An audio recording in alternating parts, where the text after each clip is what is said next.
Le Focus à présent, je l'annonçais au sommet. Dans ce numéro du Focus, on est avec le président de l'association sportive de la vallée de l'Ouémé, Marcelin Bokover.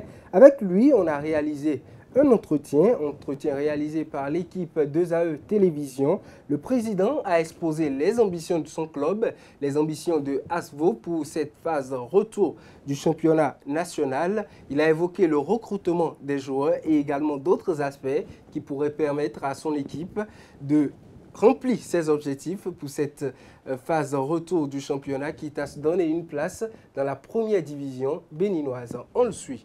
Les résultats sont assez moyens, c'est ce que je peux dire, assez moyens, dans la mesure où sur les 17 matchs, on a quand même eu 6 victoires, on a fait 3 matchs nuls, non, oui, je crois 8 matchs nuls et 3 défaites. En tant que tel, ce n'est pas exactement l'objectif qu'on s'était fixé. Nous nous retrouvons au thème de la phase aller avec 23 points, avec une position de 6e au classement. C'est pour dire que ce n'est pas très mauvais, ce n'est pas aussi très très bon par rapport à notre objectif, qui est vraiment d'accrocher, disons, la tête du peloton. 6e, c'est quasiment en milieu de tableau. Et nous espérons que ça ira mieux pour cette deuxième phase qui s'annonce dans les jours à venir. Je peux dire quand même, par rapport à l'ensemble des 17 équipes de notre zone, que ce n'est pas si mauvais que ça, parce que le résultat principal, c'est d'abord de se sauver et de la saison pour se positionner parmi les 9 premiers. Pour le moment, c'est un objectif qui est en voie d'être atteint, mais nous avons encore à travailler davantage pour qu'il soit pleinement atteint à la fin de la saison. En tant que président de club, effectivement, vous avez fait une bonne remarque, qui est qu'au niveau offensif, on n'a pas été très, très, très, très bon. Nous avons mis au total 17 buts pour 13 encaissés. Bon, c'est dire qu'effectivement, l'attaque aurait pu être un peu plus prolifique, mais la défense aussi aurait pu mieux faire. Parce qu'une équipe, c'est un tout. Nous avons, compte tenu de ce bilan, on a fait une assise avec le staff et on a essayé de cibler les postes sur lesquels on a quelques insuffisances. Donc, c'est ce que nous avons essayé de combler pendant cette trêve-là. Disons que nous avions 2 positions encore disponibles au sein de l'équipe, puisque nous avions déjà établi 28 licences. Donc, il nous restait encore 2 positions. Et effectivement, nous avons consacré ces 2 positions à recruter des joueurs offensifs. Nous avons recruté un joueur qui vient de la GSO, Carlos Fanon, pour ne pas le citer. C'est un excentré qui a fait quand même de très bonnes choses avec la GSO. Nous espérons qu'il va vraiment apporter dans ce secteur offensif pour ASVO afin que nous puissions concrétiser davantage les occasions, être un peu plus percutants devant. Nous avons également fait une recrue du côté des étoiles filantes, Sabohan Léonce, qui est un milieu offensif que nous avons enrôlé également au sein de ASVO. Et nous espérons qu'avec ces 2 renforts, notre secteur offensif sera plus prolifique et que ça va beaucoup nous aider à conserver le ballon devant et à faire la différence dans la surface de réparation. Le championnat n'est pas encore plié.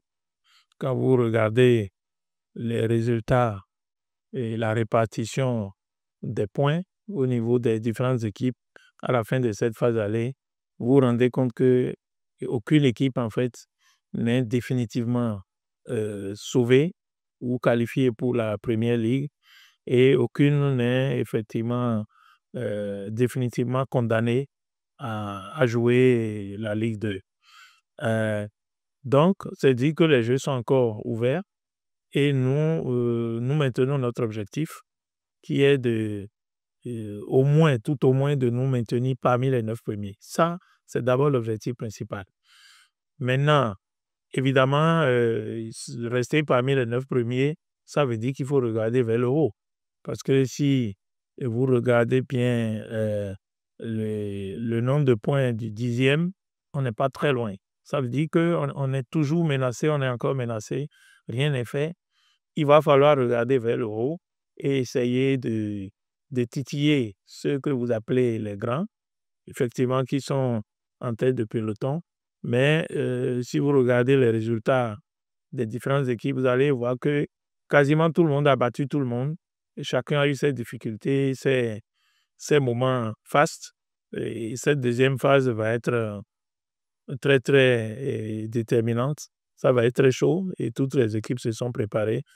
Prions simplement que ça se passe au mieux pour Asvo. Si, en fin de saison, il s'avère que c'est Asvo qui occupe cette position de meilleur pour représenter notre pays aux compétitions africaines, et sportivement, en tout cas, on serait prêt pour y participer. Et je sais que c'est très, très difficile. On n'a jamais eu cette expérience de Coupe africaine. Je sais que c'est très compliqué. Je me tiens simplement à quelques échos que j'ai eus de la part même des plus grandes équipes qui ont pris part. Ça n'a pas du tout été facile. Mais jouons d'abord le sportif. Et puis, si par bonheur, on se retrouvait dans une position africaine, bon, on évaluera. Je pense que les réformes au niveau du football permettent désormais à n'importe quelle équipe de pouvoir, disons, s'aligner sur la compétition africaine, étant donné qu'il y a quelques récompenses pour le champion, le vice-champion, qui va quand même les aider un tant soit peu. Ce qui importe, c'est que ce soit les meilleurs qui représentent le Bénin. Évidemment, être prêt sportivement ne veut pas dire être prêt sur le plan financier, parce que c'est surtout là que le problème se pose. Mais jouons d'abord le sportif et puis le reste, on avisera.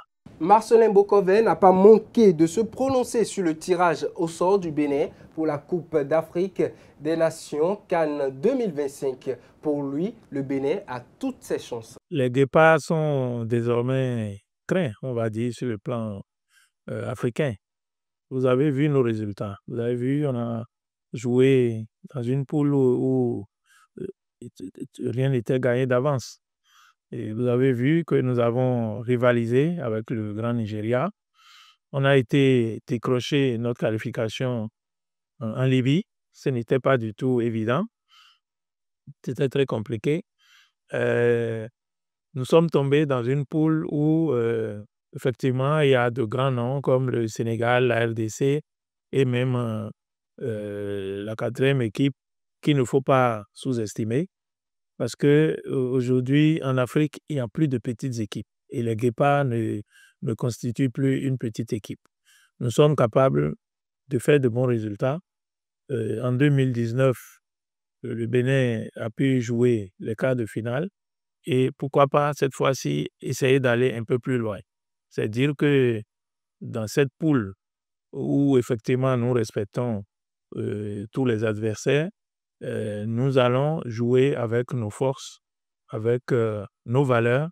Les joueurs seront mis dans les conditions qu'il faut pour donner le meilleur d'eux-mêmes et nous espérons le meilleur pour l'équipe nationale. En tout cas, on n'ira pas à la CAN pour distribuer des points.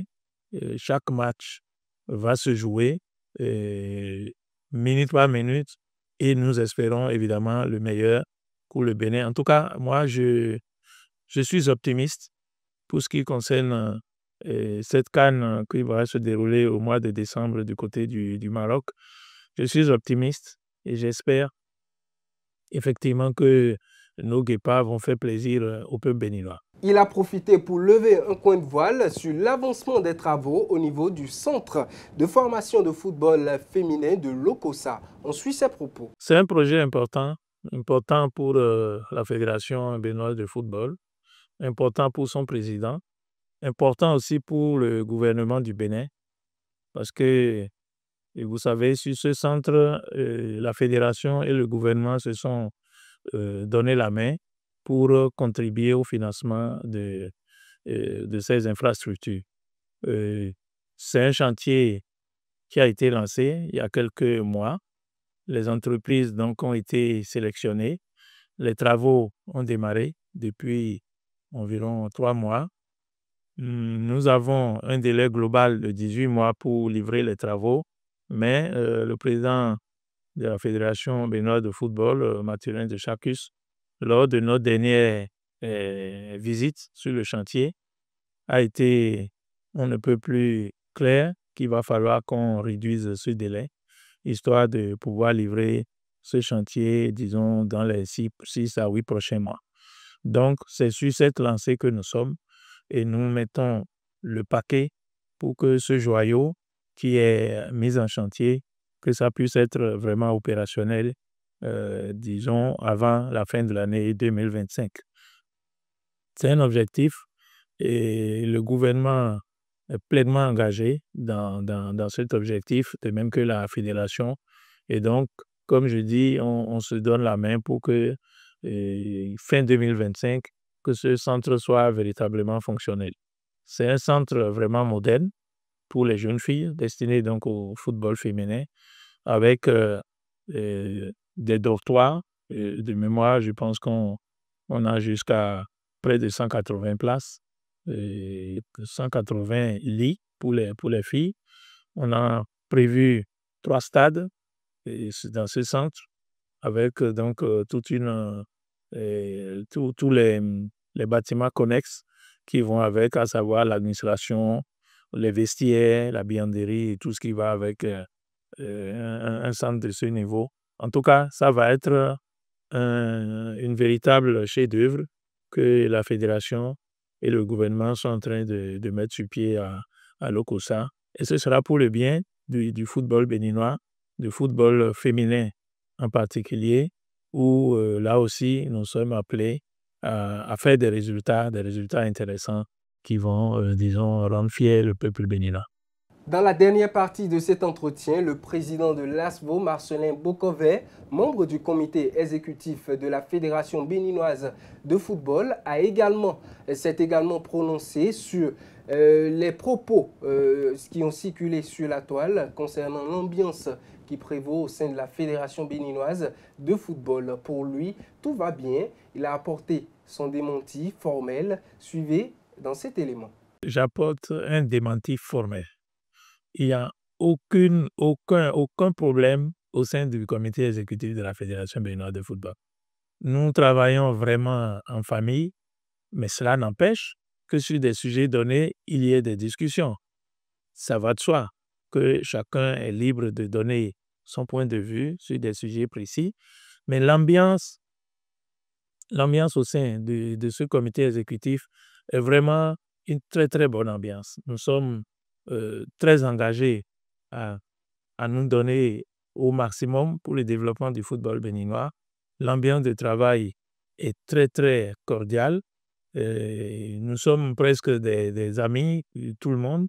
Et ce que moi, je vis personnellement au sein de ce comité exécutif, c'est vraiment à l'opposé de ce qu'on avait habitude d'entendre il y a quelques années derrière, où les réunions du comité exécutif étaient vraiment des réunions houleuses, où il y avait beaucoup de friction, de frustration et tout. Non, au sein du comité exécutif d'aujourd'hui et depuis d'ailleurs le début, l'ambiance de travail est très, très sympathique, c'est très fair-play.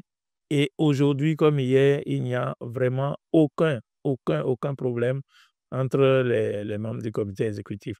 Je pense que les rumeurs dont vous parlez remontent peut-être au sujet JSO, que qui a agité la toile, sur lequel, évidemment, on n'est pas obligé de faire l'unanimité. Et il y a des positions peut-être antagonistes, mais que le président de Chacus a su manager de façon très, très professionnelle. Et vous avez vu comment le sujet a été dénoué. Il n'y a absolument aucune contradiction, aucun problème entre les membres du comité exécutif. C'est la fin de ce focus, c'est également la fin de ce numéro de Sport Plus. Chers amis internautes, on se retrouve la semaine prochaine pour d'autres informations, d'autres invités et d'autres entretiens pour notre focus.